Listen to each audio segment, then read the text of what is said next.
How the heck are you, everybody? I am Fastidious. Welcome to my channel and welcome to a guide on our new hardest stage in Artifact Material Raid, Stage 22.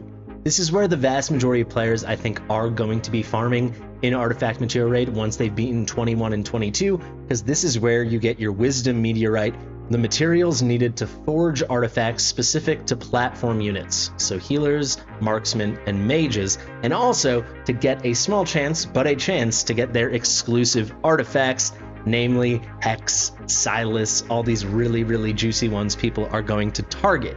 This was hard. I did this EPICS only. It took me 2+ hours of grinding it out. This is going to be a guide in the sense that I'm going to show you how to do it. I'm going to explain everything, but it is not a guide in the sense that you should use all of these heroes. There is no reason outside of content and setting up a strategic structure to show off in a YouTube video or something to use all epics for this. If you swapped even 2 legendaries in for these guys, the gear requirement drops so significantly, the artifact requirement drops so significantly. No one should or needs to run a comp like this. However, it was a fun challenge to do on stream, and I think it's going to be a really fun showcase to demonstrate and highlight all the specific techniques and strategies needed to conquer the stage, not making it about the heroes. You know, could you just put Ingrid in and win? Sure, but that doesn't kind of inform you as to how the stage works and how to beat it, and most importantly, how to adapt your own roster to conquering this. So I'm going to take you through this. It will be a sweaty run, but we are gonna nail it. Afterwards, I will quickly show you the gear, which is not that important, but I'll tell you right now is very good gear. It's some of the better gear on my account, but that's what it takes to do this with all epics. But the key thing is, after a brief overview of the gear and the artifacts, I will hop in and go hero by hero in this comp and explain who good substitutions are, namely some good legendary substitutions. Can you use a Bezo? Sure. Is it easier if you use Virna or Comet or Boreas? 1,000,000 times easier. My first clear, I did all epics but just Virna, then I swapped in a Bezo. It went from pretty easy to something that took me about 2 hours to do. So I'll provide you substitutions for every single hero here where good substitutions fit. Without further ado, let's head into battle. Fastidious. Fastidious. Alrighty folks, as you can see, I made myself small, I moved myself up. I want you to be able to see everything on the screen, and most importantly, be able to see all the quick cast stuff down here. As you can see right there, Power of Dominance is off. Let's head into battle. Before we do, let me please point out our 3 Invigoration units. These are heroes wearing Invig sets to provide 10% post-deployment attack buffs. So we've got Hollow, obviously, who I just clicked on. We have Dolores, and then we have Mari. This is pretty important because we need a little attack boost. You don't need to do it if you're bringing good, strong legendary heroes, but there's no reason not to if you are going to run a comp like this. And I think a lot of people will actually use Dolores and Hollow, and probably even Mari. So they're excellent Invig candidates. Let's head into battle. It's gonna be sweaty. Let's pony up. First up, we've got a Bezo. Let's drop her down here. A Bezo's role is she's our AoE magic DPS. She doesn't have to be magic DPS, actually. She's just our AoE DPS. A piercing AoE damage unit could also do this job very well, such as Nyx or Razak, so on and so on.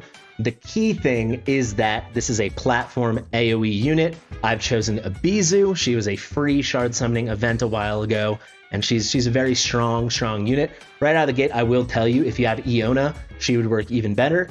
But as many of you may know, 13,500 summons on my account, not a single Iona.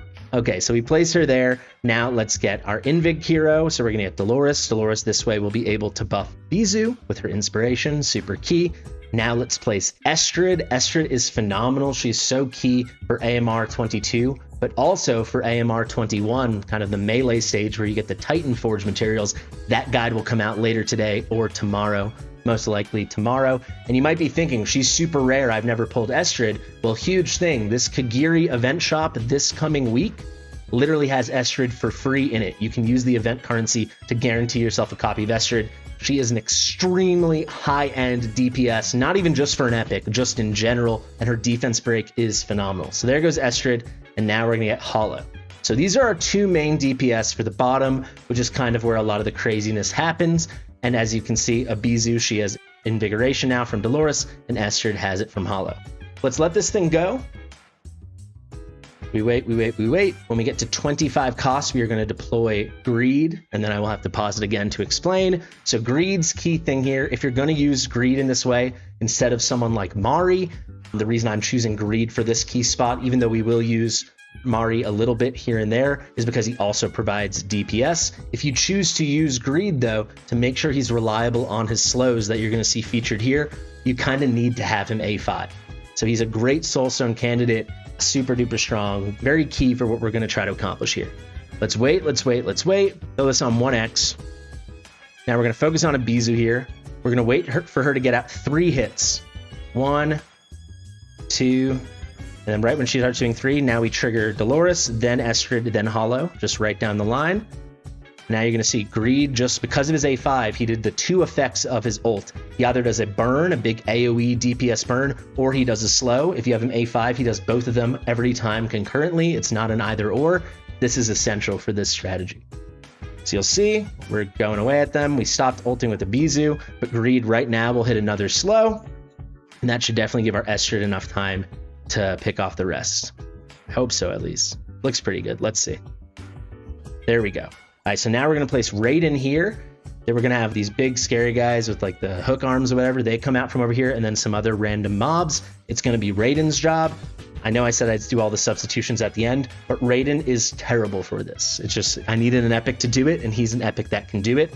If you have a really good single target DPS, like a Nocturne or a Silas, a Hex, so on, or just a good AoE DPS, like a Nyx or a Comet, so on, much better choice. Raiden's not that great at this. So we wait. As soon as we have 18 costs, we deploy Avalon. Avalon's in a Bastion ring. We'll go over all the artifacts, but very key that she is in this Bastion ring because it gives her an extra block. Avalon I'm using because she has 4 base block. This brings it to 5. It's kind of essential for the way we're going to run this comp. If you had better DPS than Raiden, you wouldn't have to worry about her blocking 5 units, but because it's not that good, we kind of need it. Let's wait now. Throw this on 1x. So there is some RNG with the Bizu. Unfortunately, she gets 15% rage when an enemy dies in her range. So a couple of these enemies must have died over here. So she's not really ready to go. That is too bad because we're going to have to ult early with Dolores to make sure it helps Raiden over there. Because you'll see once this guy turns into this tile, I need to make sure I've already ulted with Dolores to help Raiden. So let's wait. We'll try to wait as long as possible. We got to do it right now. Now let's trigger. Hollow as well. And now a key thing we can do, we're going to place Mari like this, Y pointed up. Well, this way she's putting Invig on Raiden, and she should have enough time now to get off a very quick and cheeky slow. So we wait. We're hoping Estrid's ult comes as fast as possible. Let's go. Let's trigger it. We're going to get another slow from Greed. And this is where it gets really tight. I've done many runs where one guy gets through, and this is where it happens. Again, if you had better legendary DPS, it would not be an issue. Hopefully Mari with her couple slows helps us. And then we're going to do a quick sneaky little freeze with Mari in 1 second. Looks like we're going to make it, though. Estrid's killing it. We didn't even need to freeze. Okay, so we pick up Mari right away, and now you get Maul down here. And the sooner you get Maul down, the better, because we do need Maul. He doesn't need to kill 2 guys, but it makes it so much easier, and you need that ult charging up to do it. Again, Maul on this right side, not a great candidate at all. There's like literally 15 to 20 better legendary options, but we're going for the all epic strategy for the guide. So we're going, you see Abizu this time did get the kills in her range, so she's good to go. You know, it's too bad because we didn't actually need Mari this run, so I could have just gotten Maul out sooner. It is key, I will say, that you always use a marksman on this side because you need to have some self-healing, and the way you can get that is by using the Ichor Chalice artifact. We'll go over that later. All right, key moment here. We got to start ulting with Dolores before Abizu starts ulting. It's an auto ult, so it's going to happen as soon as these guys get into range, but we want to put it off as long as possible. All right, we ult now. Now we trigger with a Hollow. You see Maul, he's getting his ult ready. We got him out fast enough, it looks like. Yes, and now we're going to be able to hit all 4 of these guys at the same time. Let's ult with Maul. So he picks off those 2 that were coming down. We don't want them to come down because what would happen is they go into this big, scary AMR boss, and they heal him, so he wouldn't be at 16% health, and they increase his attack. He gets those stacks of those blue attack sword buffs up here. Not a good thing. All right, it's going to get sweaty on the bottom now. We got to get some Estrid coming along, please. We got slow from Greed. Come on, Estrid, pick them off. Here comes an ult from a Bezu, but we're not ulting with Dolores anymore, unfortunately. Looks like we should probably just get it, though. It's gonna be way too close. Okay, come on, come on, come on. Yes, we got it at the last second. All right, next thing we got to do, focus as. And you see, the cool thing I will say about using Raiden, even though he's not good at this, is he's full auto. You don't have to worry about him at all. Just time out a couple of the Dolores ults and you're good. Kind of handles it himself. So last thing we got to do, big maneuver here. Wait, the second Maul kills these two, we're good to go. Pick up Maul, place Mari, point her this way. You can place her here, but then it takes longer to get into Estrid range. We want this in Estrid range as soon as possible.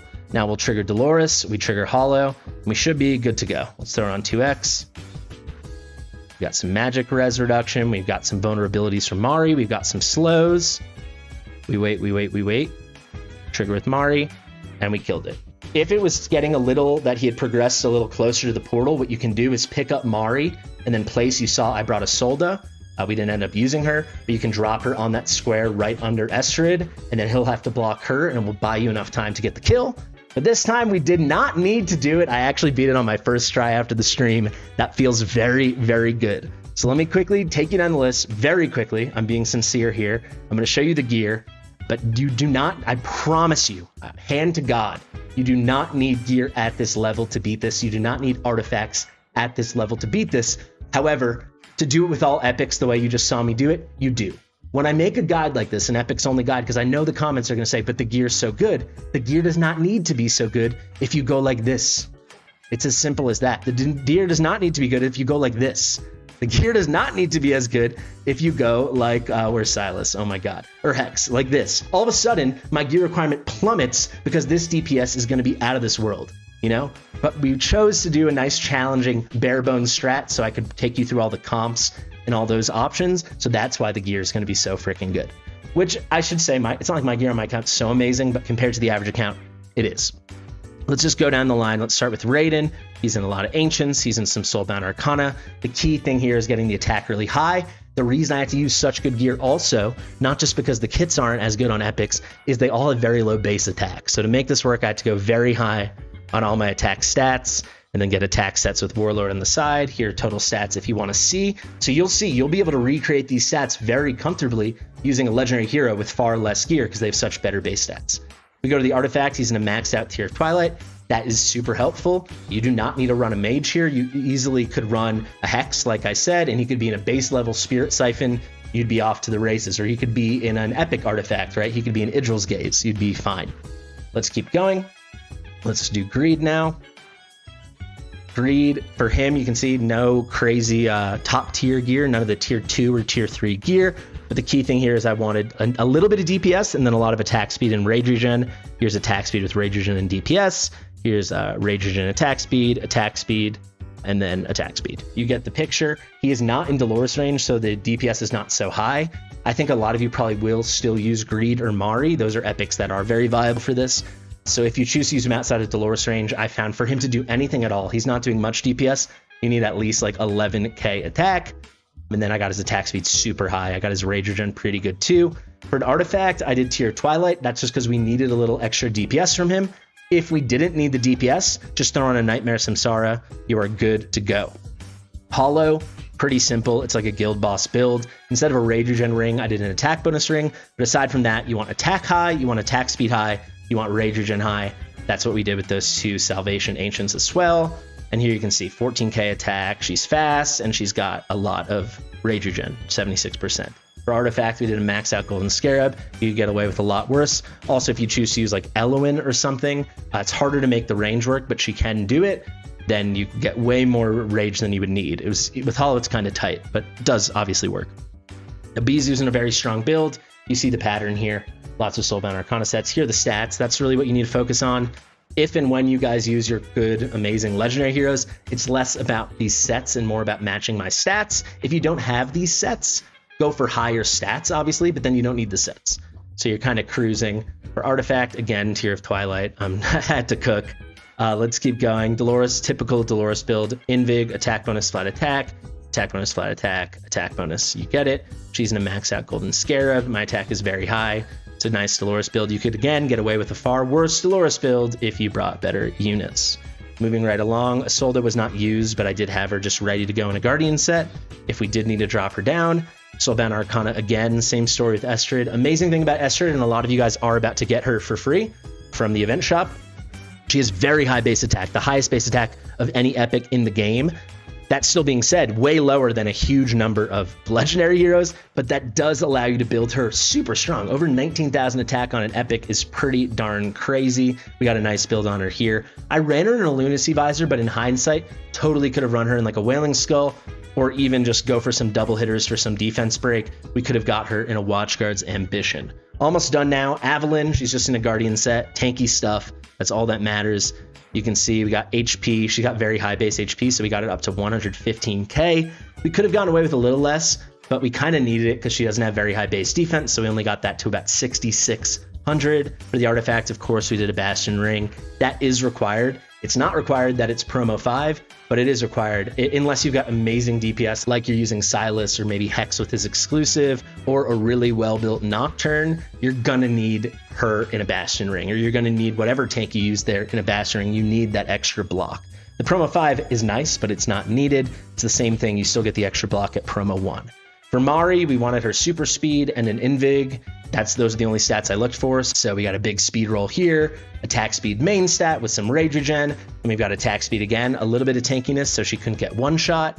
And then here, attack speed rage regen, attack speed rage regen. You see the pattern, attack speed very high, 565, rage regen at 66. And then she, of course, is in the Nightmare Samsara to help get those freezes off quicker. And last but not least, we got Maul. He is the most replaceable. He's not good at his job. It just takes a lot to get an epic to do it, and this is who I needed. We ran him in Ageless Wrath with lots of attack.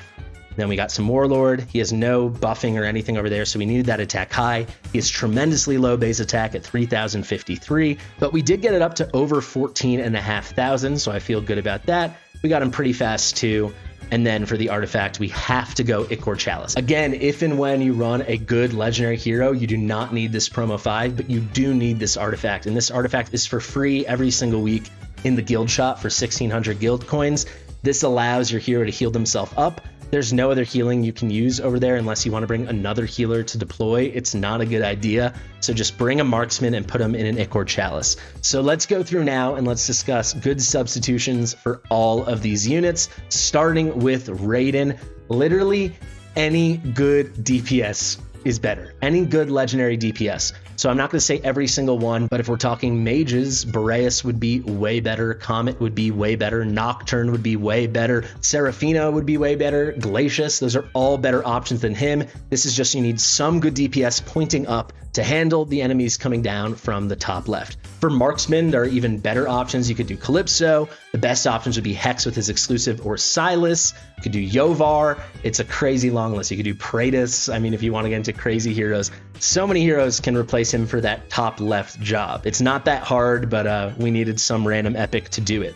For Greed, it's pretty specific what he's doing here, providing a little DPS but really consistent slows. Straight up, you could just replace him with Mari, but if you do that, you probably need better DPS from your other sources. My two were Estrid and Abizu. Very likely your DPS will be better because you'll do like Magda and Comet or Virna and Ardia, you know? So in that case, yeah, you can just use Mari. If you do need that nice combination of slows and DPS, there's basically no one better for this fight for that row than Dahlia. She is insane. She was kind of made for that row. You can go watch my old stream, or probably in a few days, I'll do another guide or showcase where I just actually use all my best heroes.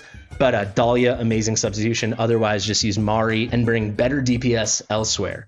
For Hollow, like I said, you easily could bring Eloin, but the range is harder to make work. I would say the top replacement is Pharisee. Obviously, he doesn't provide rage regen, but it's another source of inspiration, and he really protects everybody from those AoE hits. Vortex is a good option. Gwendolyn is a good option. Ideally, you do just want someone with that big range. The only exception I would say is Eloin, because you can make her work, and she's that strong at everything she does. But a lot of people, even not doing an epic challenge, I think will opt to use Hollow. She's really, really good for this. You don't need that much healing, especially if you bring legendary tanks that are better than like an Avalyn.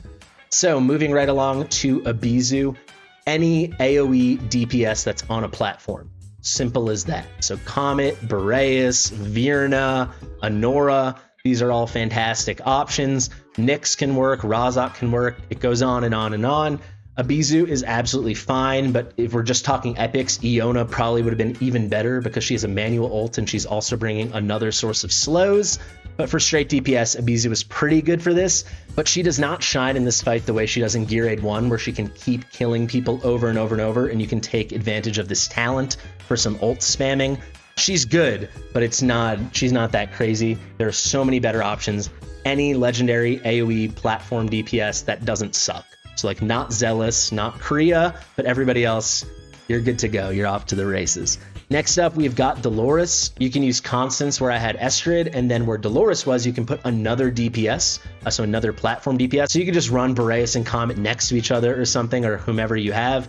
It's going to be a lot nicer that way, but Dolores works perfectly. A ton of people are going to use her, but Constance is fantastic, and if and when Bubba finally arrives, he will be so shockingly, ridiculously good for this fight. It's insane. You can put him where I had Raiden, then he's got that 3x5 range, and then where Dolores was, you can put another DPS. You can put a DPS under or above him as well. He unlocks it in a huge way. He'll be fantastic. All right, we got 5 heroes left. Isolde, her job is being a Northerner Lord. If you don't run a Northerner comp, you don't need a Northerner Lord, but I needed a Lord to make Estrid good enough.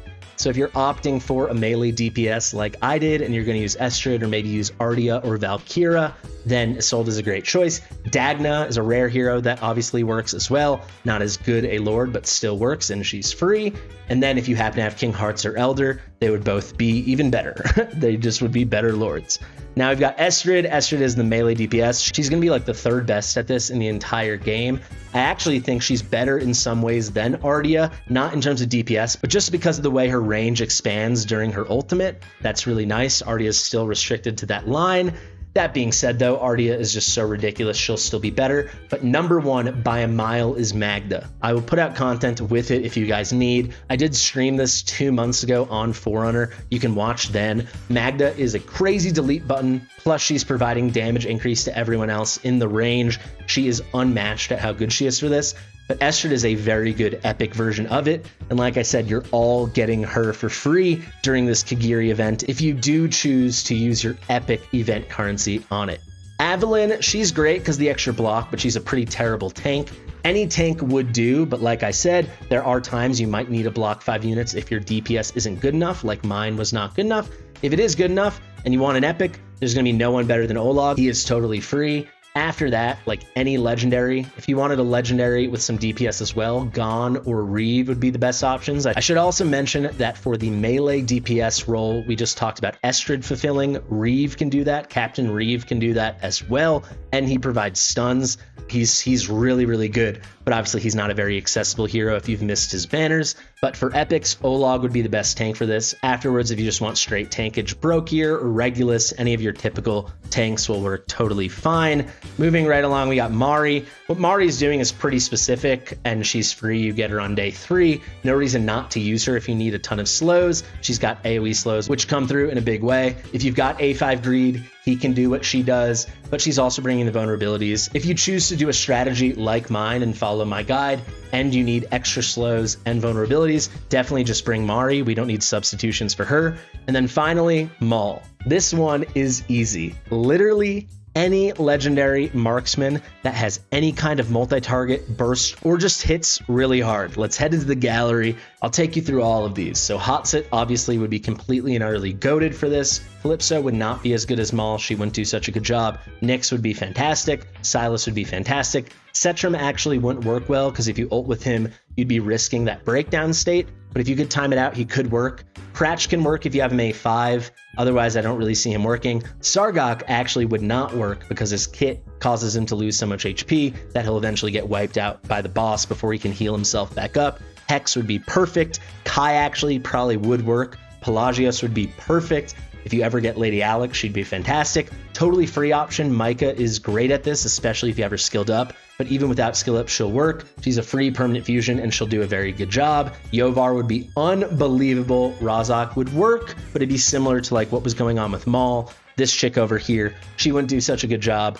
And finally, Lucius would do great as well. So there you have it, guys. I know it was a long one, and I know it was a unique one because I chose to do this epic-only strategy, but I thought it provided a really nice structure and baseline you guys could build off of. Get your worst gear, but your better heroes, and you will absolutely cook. This is not that hard of content. It's not like full endgame content. It's just like hard late game content.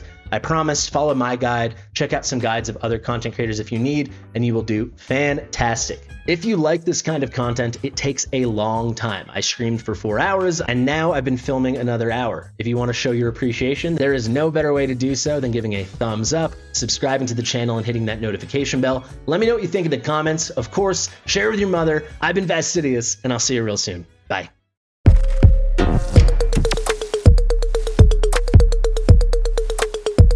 Fastidious.